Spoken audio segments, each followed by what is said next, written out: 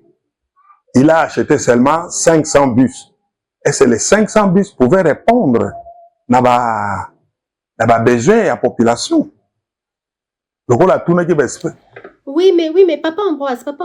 Oui. Ndenge ba sombaki pa 500 bus wana. C'est clair qu'ils ont quand même eu à faire une expertise pour savoir que 500 bus wana et couvrir site oyo.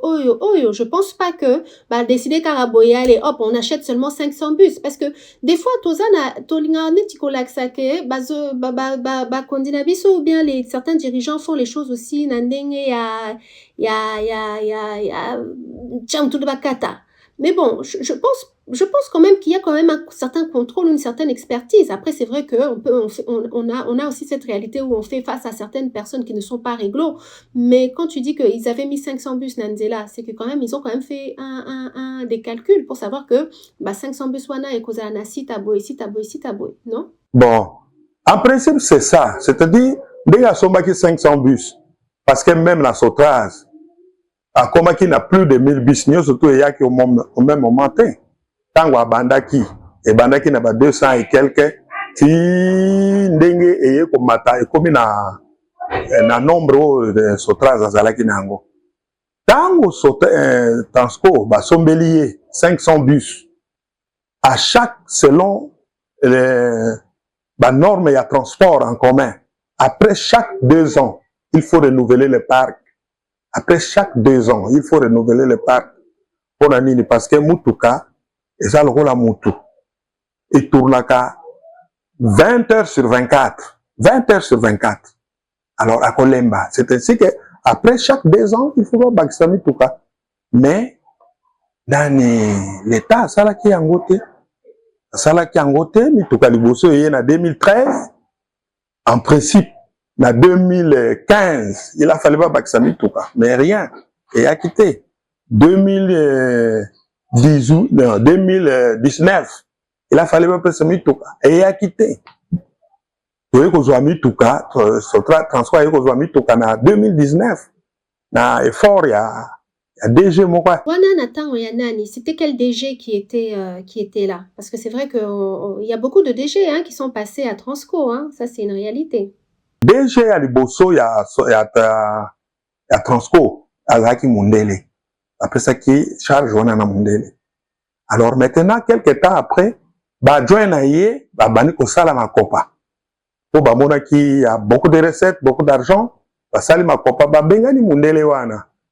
Alors, Batiki est un directeur général noir. Peut-être moi kilo, directeur général noir, bon, peut-être ça. Peut-être ça. Na préféré tout le batake, mwana mboka. Mais mwana mboka batiaki aza mutu moko aza na notion ya transport na mutu na ete. Asalaki eloko mosusu aza na notion ya transport na mutu na ete. Mais le rôle a la notion à transporter, il a fallu arrénir à Lukabao baza bayekola musalawana au bakoko sungaye. Mais il n'a pas fait ça. C'est ainsi que bamakami bane ko beba na transport à partir à wana. Bane ko beba. Abane ko sala la recrutement o eza na ba norme te parce que na transport c'est le nombre de bus qui détermine les effectifs. Nombre de bus et déterminer qu'à effectif va former les alliés. Hier le rôle azala qui transporteur te ayebi va former l'ouanate. Alors il engageait pour le plaisir qu'il a engagé. Il a engagé. C'est ainsi que la répercussion n'en goti l'élo. Et ça lui pléthore. Et ça lui pléthore. Abakisi babusite. On continue toujours à engager. Il y a un nombre de bus. Tellement ils ont koufa. Et Tigali n'a personnel etikali likolo. Alors ce qu'on suit nombre ya pardon madame, ce qu'on suit nombre ya personnel au divisé par nombre de bus. La terme technique et puis ça comment va bien ratio. Ratio, c'est-à-dire le nombre de personnes qu'un bus peut supporter. Alors, si koyo, nombre wana selon la technique d'exploitation, nombre wana eko le ka ratio eko le ka 10 t. Donc le ka 10 t, ce que l'équilibre c'est dit 10. Mais l'actuel ratio ya transport c'est combien? C'est plus de 40, plus de 30. Plus de 30. C'est ainsi que dans la difficulté, ma casse. Alors, nous on a tout. Et bandaki. Bon, selon ma information, oui, c'est que à ce jour, Transco, ils doivent avoir plus ou moins 3000 salariés. Donc, il y a plus de salariés par rapport au nombre de véhicules qu'il y a dans Nzela. Jean Baza, plus ou moins 3300. 3300. Mais bus, ils ça là actuellement. Pour renouveler la parc était, l'unité. Actuellement, bus, c'est une centaine. Une centaine. Alors, si on prend 3300 divisé par 100, pour tous les ratios, le ratio maintenant est de 33. Donc, bus Moko est supporté 33 personnes. Et ça surcharge. Ça surcharge. La transport de l'eau qu'on est à la gâte. La technique à transport de l'eau qu'on est à la gâte. Ok. Papa Ambroise, j'aimerais maintenant au Sabiso nous conseil nini yo ko pesa na ba kondina biso na DG à Transco en fonction de l'expertise na yo parce que na minute yo to matato kita okoki kozala pe na moi expertise en tant que consultant. Et donc nini ko yebisa bango pona ba améliorer situation ya transport na mboka na biso. Parce que dernièrement, je me rappelle dans les réseaux sociaux, j'avais vu que le DG actuel avait reçu une délégation de la marque Mercedes qui normalement devait leur livrer 200 véhicules et à ce jour, il leur reste, je crois, 80 véhicules qui doivent leur être livrés. Donc, on est d'accord que l'État fait quand même son job, puisque le VPN fait quand même son job, dans le sens où on leur fournit quand même des véhicules. Et d'ailleurs, récemment, on venait encore de leur fournir des véhicules, je crois que c'est 60 bus, qui leur a été fourni. Maintenant, la question qui est là, comment est-ce que on avance? Qu'est-ce que on peut faire pour améliorer la situation pour le makamo ekende bien? Pour on a enlevé la confiance du DG qui est là actuellement. Donc le conseil d'administration lui a enlevé la confiance, a retiré sa confiance au comité de direction qui est actuellement en poste à Transco. Mais finalement, on va où? On est sur notre deuxième DG qui vient de se passer. Le premier, le Moli a retiré confiance. Deuxième, le retirer sous confiance. Donc DG à Sikazoya, certainement. Et puis, ceux qui déjà à Sika y étaient et que déjà à Zawana atikali sur place, atikali na poste. Conseil nini, okoki ko pesaye pour na ko améliorer situation ya Transco. Parce que tout matato kita, on est d'accord, on sait que chacun bosse à sa manière. Mais le fait que Balongoli bango confiance, c'est que il y a certainement une mauvaise gestion qui a poussé le conseil d'administration à prendre cette décision-là. OK. Pour la situation actuelle, pour la remédier, par exemple, Mouto ya qui déjà actuel, aza atana notion moko ya transport na Mouto na yete. Parce que il faut que tienne na Mouto aza na notion ya transport. Au lieu aya ko yekola, ye ayebi déjà basala ka ndenge ni. Mais ce que par exemple, to tie ndenge to chaki DG actuel, ayebi eloko moko te. Aucune notion de transport dans Mouto na ye. Et aux alaka kapasi. Mais pour l'instant, pour sauver situation, il y a gens qui courir à Transco. D'abord, il y a ceci. 1. Ndenge na auto yebisaya wa que ratio ezali trop élevé. C'est-à-dire le nombre de personnes où yo bus mo supporter est trop élevé. L'État faut qu'elle ligne vraiment à soulager misère y a population à son baba bus oyo bazo salo oyo ba Mercedes oyo ba uta kopesa dernièrement à 60 Et ça là qui 90 80, mais on a donné 60 bus. Tout le monde qui est au Tambolawana. Le Kolanga na zala qui paye moto à boîte, na yebi. Zala qui 60. Au bas pesaki. Les compagnies wana suprême, oh ils ont ça là bus wana. D'abord azo yekola ko yekola. Ce qui moyen zali. VPM, chairman, autona biso mwana kisasa lokola ndenge azo la nanga boye. Première chose, aluka ba technicien, ba kende na ba usine ou ba salaka ba bus, par exemple na France, ba kiti na France, ba ke na RVI, na Renault véhicule industriel, ba passer commande, même il y a 2000 bus dans un premier temps. Va passer commande, même il y a 2000 bus dans un premier temps. Ce qui va passer commande, il y a 2000 bus. Alors, tous ces gens au Bazaliawa, Mingi, ils n'étaient pas formés. On les a mis comme ça. On a yebi bango. Il a fallu maintenant former ces gens-là.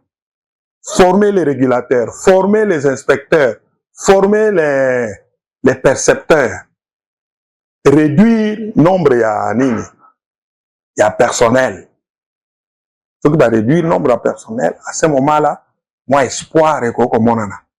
Mais ce qui quand tiki ndenge personnel les aboyé 3300 même à taba sombi 200 bus, même à taba sombi 300 bus batie wana situation est dans la résolute. Donc bakonzi bazwa responsabilité na bango amen. Ce qui va sombi babi se belé yé awa. Même bambouteillage aussi là. Même bambouteillage aussi là. Même bamoto aussi là. Bakoko zwabano bazokumba bamoto. Bakomi ba chauffeur. Na entreprise wana. Bakoko zwabano baza ba receveur na bango pe bakomi ba receveur. Ba former bango. Siko bango bakoyeba. Ndenge nini akotelema na nzela? Ndenge nini parce que nzela batelemaka n'importe où et comment te. Ezali na cours mobimba. Toyekola bapesa balobaka comment circuler. Yo kotelema wapi oza conducteur. Yo kotelema wapi. Cours wana ezali. Mais mingi ne sont pas formés. On les a pris puisqu'azalaki mwana mama kuluto mwana mama leki musala ezali te. Allez, tu viens. Yo kota vanda wana. C'est ça. Donc les tâches sont mamituka. Faut qu'à son mituka. Et belé, même 1000, même 2000, après, on saura organiser. Alors, DG côté n'importe qui t'es. Au monde, par exemple, au Ayaki, au Aza actuel, au Baouti, qu'on désavoué actuellement. D'abord, Aza Moutomoko, comme il est du parti, Aza Mouton parti, il n'a aucune notion à transport en Moutonaye. Tant qu'il y a yé, au lieu à Lukana, nous experts, où sont les experts? Navanana Bango, hier avec des émotions. Avec les émotions, Kolongola Batuna Moussala, règlement des comptes, c'est ça. Et règlement des comptes, tout ce qu'il a fait là. Et poser les sous ce problème parce que le jugement, c'est quoi, il y a combien de cas il y a des tribunaux. Et nous, c'est quoi, il y a un l'État. Il y a un alors, mon modèle, on a quant à moi, j'aimerais mieux peut-être kozongi sa DG o azalaki avant ye o azalaki avant ye azwaki moi maîtrise muke otanga yaki il a trouvé des techniciens akotanaki na ba techniciens apesi ye azwi ba consultant transport ngana za juriste mais transport na yebité alors qu'est-ce qu'il a fait il a pris des consultants il a pris des techniciens bavana ki pembeni na ye yango na babana ko orienter alors juste après Papa Ambroise. Oui, maman. Je peux comprendre ton ressenti par rapport au DG précédent, mais il ne faut pas oublier que le DG précédent, le conseil d'administration avait enlevé sa confiance aussi à ce monsieur-là, toujours pour une mauvaise gestion de l'entreprise. Et c'est là que le DG actuel de Transco a remplacé et aujourd'hui on lui enlève aussi la confiance pour une mauvaise gestion encore de l'entreprise.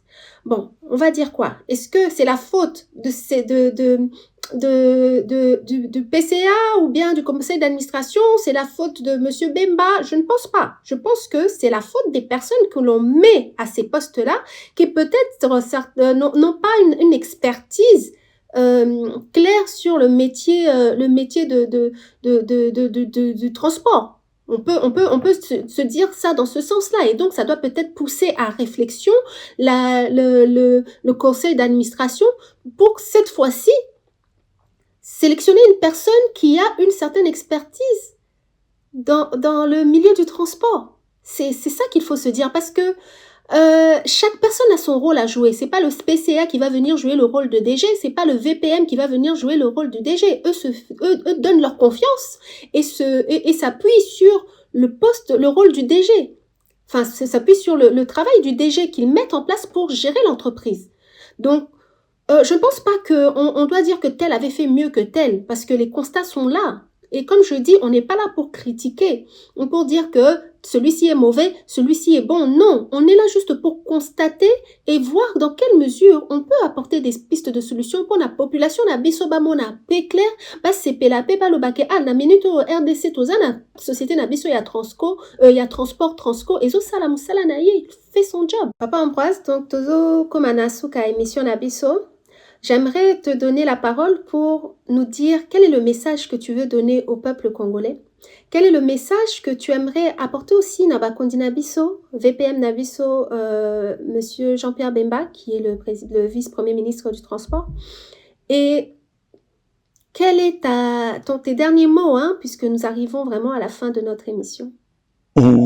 Message na Kongoloba boye, omoni maman ka ande to loba, ganaza chef de famille. Si par exemple les lots, ça ne marche pas dans la famille, bah quoi incombe faute nangai, parce que si je suis le responsable. Tout comme des autres solo là, ou makambo ya nani ya conseil d'administration, oyo azamabe, alors ce qui totali bien, ça le rôle mobile, ce qui a répété moi ça les bossons, moi ça mi bali, moi ça mi ça. Finalement qui est mauvais? C'est-à-dire il ne maîtrise pas la situation lui aussi. Lui aussi ne maîtrise pas la situation. L'État a son mituka. Mituka eza moke. Mituka eza moke makasi par rapport na population. Mituka eza moke. Asomba. Karande na ruta ikolobawa. A passé commande na ba usine ya minene lokola na ba RVI na France. Asombe la biso ba bus.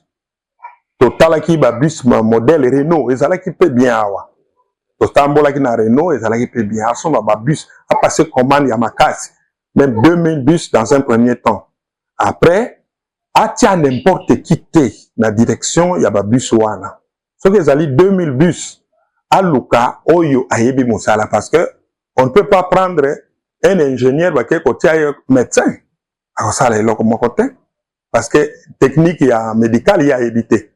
Alors, maintenant, il faut que Luka, Batoyo, Bazab expert dans le domaine wana, va placer Bango. Si pas, qu'on tient Bango na tête, mais, pour adjoindre Bango. Ce qui va bien se commis, disons, expert wana, bakola qui ça, dès qu'il n'y a pas ça là, pour te connaître les ressources, il faut toujours connaître ce qu'on. Pona bana Kinshasa, bana RDC, message nini pe okoki kopesa bango po, il faut quand même toti kala na espoir ke mboka na biso ezobonga. C'est vrai que c'est ça la difficulté au tozo vivre lelo, mais toza pe na espoir ke lobi situation ya mboka na biso ekobonga, transport ekobonga. Donc on est dans cette perspective au fait. Tozo linga penza ke ba situation ya mboka na biso ebonga. Donc message nini okopesa bandeko na biso pona ko encourager bango, surtout leur dire ne lâchez pas. Bana Kinshasa na koko yebisa bango boye na pesi bango na mbote situation zozo vivre ezali malamu te concernant transport tozo bondela bakonzi bao basana bangwende to bondela bakonzi basombela biso mituka parce que ba moto ezali moyen de transport bakati ya ville ya minene bulokolo oyo te ba 3 pignon yo te ba 200 et te tozo bondela bakonzi basombela biso ba bus soki basombeli biso ba bus batia ngwawa bapesa yango na société moko te basala ba société même ibale pona concurrence ezala chaque société a formé batonaye. Chaque société a formé batonaye, batiangwa en exploitation. Donc, on a la 207 ekokima, donc on a ba moto ekokima, donc banakin et l'on a zoloba, to tiama bolongo na se, to bonde la ba konzi, ba sombe la biso mituka, ba sombe la biso ba bus, o ezali approprié. Lokola mituka wana ba ko somme n'importe quel mituka te, o na réseau urbain. Mituka tambola kana kata kisasa, il faut ba sombe la biso, o eza automatique, o eza na boîte automatique. O ekendeke na ba province, ba somba ngo ba boîte mécanique. Ba somba ba boîte mécanique. Ezali te ke ba sombe la biso ba boîte mécanique. Yango na pe ezo kufa kufa. Pona nini avec manipulation ba boîte ezo beba, mais ce qui ezalaki automatique ekoko lutter. Ekoko lutter parce que on a l'expérience, on a vu avec Sotraz, azalaki na ba bus automatique et bus moko te etiko kufa na maladie à boîte. Mais ce qui te dit, oh, ezalaki na stick mécanique, maladie kufi nini boîte. Transam mécanique, oh kufi nini boîte. Oh yo Transco, la même chose. Passons de la biso pas automatique. Automatique. Ni tout belé à créer des sociétés à transport ou bien 3. Alors si koyo ba gérance ya bato wana ba DG wana o akosala mabe, allez on les met à l'extérieur. Bon, à la fin de notre émission, merci encore à vous, Bande Konanga Obozo Landanga. En tout cas, j'étais agréablement surprise. J'ai reçu beaucoup de messages d'encouragement et on va continuer à donner la parole à notre population. On va continuer à donner la parole à nos frères et sœurs congolais. On va continuer à découvrir leur quotidien, leur vie, ce qu'ils vivent au quotidien dans notre ville de Kinshasa. Et puis bon, qui sait, peut-être dans d'autres provinces de notre pays, mais un grand merci à vous. Et émission yo Eza Yabine. Si vous avez un témoignage, si vous avez des messages à partager avec nous, comme Papa Ambroise, il a décidé de venir apporter son message et son expertise par rapport à la situation du transport, n'hésitez pas à nous contacter et nous restons connectés pour vous, car cette émission est l'émission du peuple pour le peuple. Que dit le peuple? Peuple à l'Obinini. Paradis lokola mboka Congo oyo mawa mingi. Ah papa, mokonzi azalaka mokonzi ya bato. Que dit le peuple? Bienvenue à la chronique Que dit le peuple? Moi transport itinéraire na été Sonas, na mona stam ça suki na debonon. Nous tendons le micro au peuple congolais pour comprendre leur quotidien et avoir leur regard sur les situations d'actualité.